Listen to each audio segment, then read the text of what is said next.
So I don't know about you, but when I first started wood turning, it was an addiction. And it just slowly over time, more and more, I found myself being right here, turning and making more and more items. So when it came to sanding, it felt like it was removing me from that place.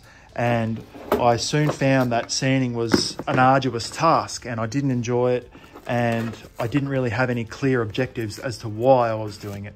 So right now I'm going to show you some proven methods of how to speed up your time when you're sanding to give you more time back turning. So to produce a piece that I can be proud of, I've come up with a list of objectives for myself to something to aim towards so I can achieve my mission when it comes to sanding. Let's get into it and start with the first thing, and that's power sanding.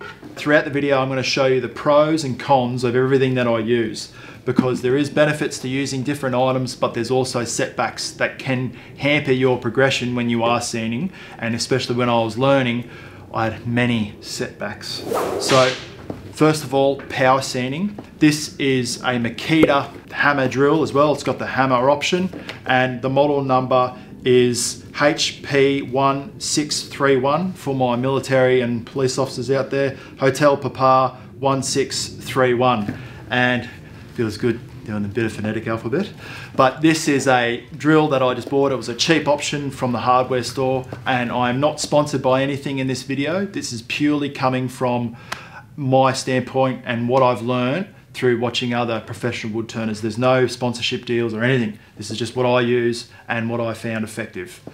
So this is a Ryobi cordless drill. It had this drill for a little while and I find it effective as well. I first used the cordless drill when I started until I found myself running out of power all the time. So one thing, food for thought, is to have a spare battery on charge whilst you are working simultaneously, so you can just recharge, get a fresh battery of juice and just hook straight back into what you were doing. So that is my little recommendations. Now, how do we go about sanding and the attachments that we use? This is a 3-inch semi-rigid pads, and they simply go into the end of the drill. It's just got a straight shaft there and it goes into the end of the drill like so, and nip it up there, so that's ready to go. And this is a 2-inch pad, semi-rigid, same thing as the 3-inch pads. Now, why do I have two different sizes? So the 3-inch pad I find useful for when I'm working larger bowls, platters, flat surface, large surfaces.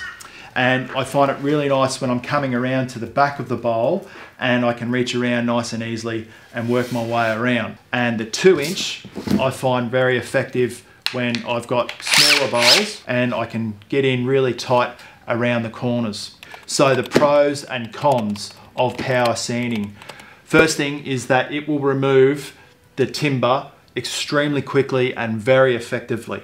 There is no doubt at all that it will do that. The second thing is that it will make your time at the lathe sanding more efficient. So it will tackle one of the objectives that we set out before. It will knock that one on the head, and it will also knock out any torn grain and tool marks really quickly.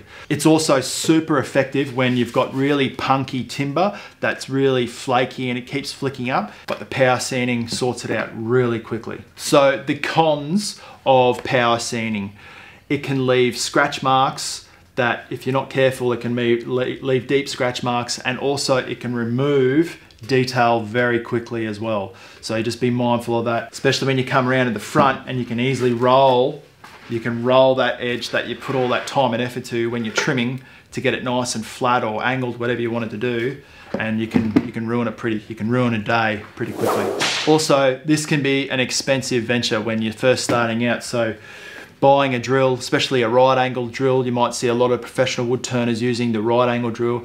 They're nearly 4 times the price as one of these. So it's totally up to you. This is a lot heavier. I will admit this is a heavy drill, but it does the job for me now. And in the future, I might looking at getting a right angle drill, which is a little bit more ergonomic, lighter as well. And one last thing, it can burn the timber. So if you're coming around and holding the drill on for too long, it can burn that timber and leave those little cracks in there. So my advice is to always keep it moving, and don't hold it in for too long. So that leads me into, how do we use them, Keza? Let's talk about it. So first things first, I have the 3-inch sanding pad on. I'm not going to do any sanding physically right now because it'll be super loud, so I've pre-recorded some footage of myself. So first things first is I come around and I always start on the back of the bowl. It's totally optional if you want to start on the inside, that's fill your boots.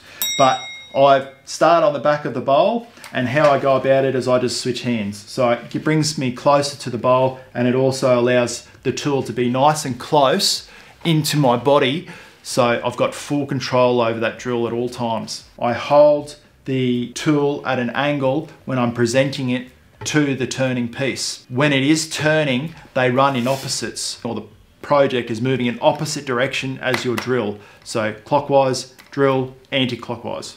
And then I hold the drill at an angle. I don't push it really hard into the piece where it's actually making me exert a lot of energy. And then I just move my body around. I get my feet stance nice and wide, and I just move my body around when I'm sanding the piece.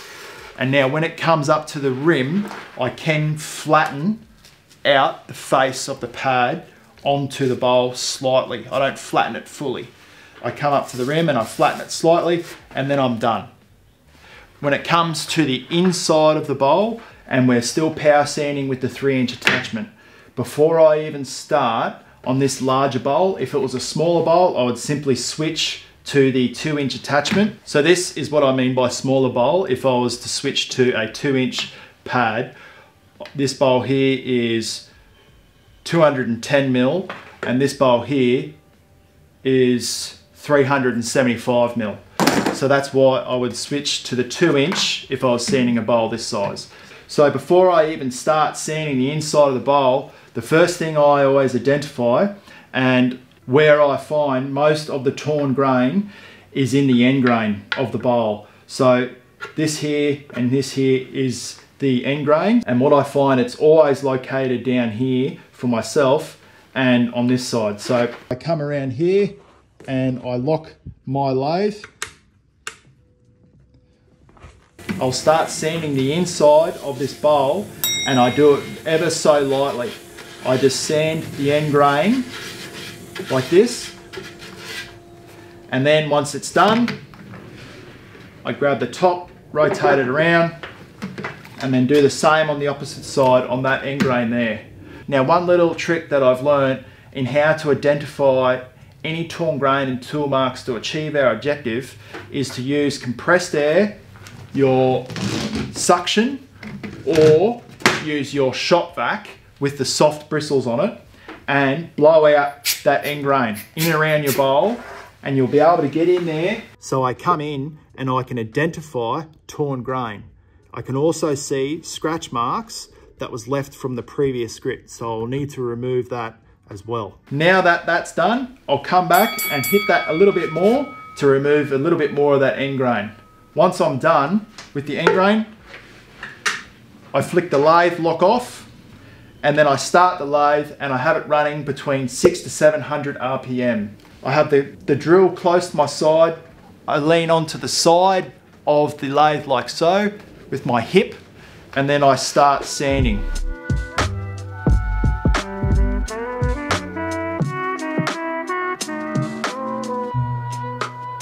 So, rotary sanders. This one here is made by Vicmark, and you can attach your vacuum to the base of it, and it pulls the dust in through these vents here, and they report that it can pull 25 to 50% of dust going into your shop vac. So that is a huge amount of saving when you are sanding. And this one here is made by U-Butte polishers. So the pros and cons of these two sanders here are that it will leave a finer finish on your piece. It works in unison with your lathe and not fighting against the timber like your power head sander is working in opposites. It works with your timber, but you can also spin these in the opposite direction as well. A little trick I'll show you later on. It will also remove all those scratches made from when you finished power sanding. And now the cons are, I don't start using these until I'm up to the 180 grit mark. Reason being is that these are not efficient when you are wanting to start in the lower grits to remove all your torn grain and get rid of all your blemishes and tool marks and things. You'll be there forever and a day and you'll need a cut lunch. So that's why I start with the power sander on 180 grit and 120 grit to remove all blemishes, all mistakes and torn grain. And then I start with the rotary sanders, and then that pretties everything up, and I take that up to 320 grit. So this is the U-Butte Polishers rotary sander, designed by Kevin Davison for renowned Australian wood turner Vic Wood. And it's designed for bowls and platters, but you can also use it on some of your spindle work. Just be very mindful when you're doing it. So as you can see, it's got a solid handle here. It has 2 ball bearings on the inside here that hold the drive shaft in place to the head. The head has high density foam on the back with Velcro on the front, which is great for when you want to get in tight around contours within your bowls and platters. So it's really good, and I find it really easy to use. This one here is the Vicmark SGH001, and the beauty about this is it has a adjustable head, so you can rotate it around, and you can also take these out and replace them with a 2-inch pad as well. You can hook it up to your shock vac, which draws dust down into these slots in here. So when I'm around the back of the bowl, I hold the sander head at an angle, and it works in unison with the bowl. So it spins in the same direction as the bowl. How to spin it in reverse is to simply hold it towards the base at an angle of the sander, and it will spin in reverse. When I am sanding with the rotary sanders, the same thing that I do when I'm using the power head sanders. I use that upper portion or the lower portion if I want it to spin in reverse, but I rarely do that. But when I come around the front, I hold my left hand, my other hand that I'm not using, around my wrist for extra support. I bring the cable around the vacuum pipe, because you have to be mindful that it is there and you don't want to get it caught up in the lathe. That'd be bad. And I hold my wrist and I bring it around, and it works in around the bowl the exact same way as if I was power sanding, but with no motor. The U-Butte polishers, I work the exact same way. It is a shorter handle, and I find it, for myself, a lot more convenient getting in and around at tight spots. Because it is a shorter handle, I just lock it in by my side, and I find it a lot more comfortable when I'm moving in and around the bowls, lightly touching the rim and coming around the back. The beauty, and one little thing that I've picked up along the way, is when I want to do a bit of hand sanding to maintain my detail on the back or around the rims. And now hand sanding is one of those things that I don't do a lot of, but it is effective. I'm on 180 grit and I want to touch something up before I move on. I simply place the disc on the sander. I hold the sander between my fingers, and that is a perfect little hand sanding, palm sanding attachment. I come around and I lightly touch up little spots that I need to, simply because it gives you maximum control when you're wanting to sand, like so. The same thing you can do with your other attachments for the power sanding. Hold it in your hand and it becomes a little palm sander as well, and you can work your way around the bowl. When I am sanding, one thing that I always keep in mind is what finish am I going to put on it? What am I going to end up putting on this piece that I'm turning? And if I'm putting an oil on there, a walnut oil or a Danish oil, I will stop and start wet sanding around the 320-400 grit. If I'm going to be moving on to a friction polish, I will then keep going with my rotary sanders up to the 600-1200 grit, and then move on to a cut and polish and then a finish. So one thing is when I'm wet sanding, because I enjoy wet sanding a lot and it's dustless. So how to get the maximum out of your dry and wet sandpaper. A common mistake that I made when I first started is I would just use the whole sheet and slap it on or fold it half, and it was it was a messy situation. So I'm going to quickly show you how I go about prepping and getting ready for wet sanding. So I've got my full sheet here. First thing I do is I fold it in half, I get my scissors, and I cut it straight down the middle.